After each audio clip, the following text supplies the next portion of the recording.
In this video, I'm going to show you how to connect MT5 to OctaFX. So the first thing you want to do is log into your account or create one at OctaFX at my.octafx.com. And on here, of course, whether it's a real account, a live account, or this demo account over here, doesn't matter, the procedure from here is the same. So once you open up your account, you're going to need a few things. It's going to be this server over here. It's going to be the account number, which is this number over here, and then you'll also need the password. Now, if you forgot your password, which by the way, you were able to see once you created your account in this tab over here, as you can see for me.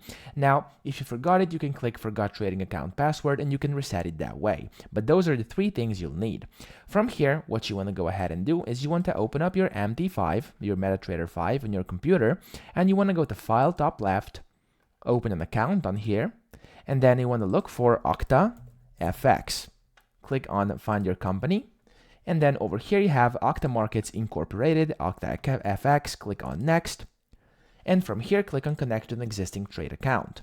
Inside Login, here's what you want to do. So Login is going to be your account number, your account ID, which is this number over here. Copy it and then paste it in here inside Login.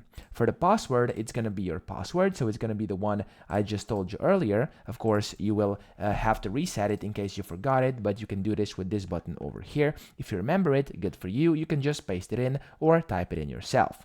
And then for the third thing, it's going to be this server. So what you have to do over here next to your account, it says which server you're using. For me, it's OctaFX demo, so let me just put that in. It's actually already set. There we go. And then click on Finish.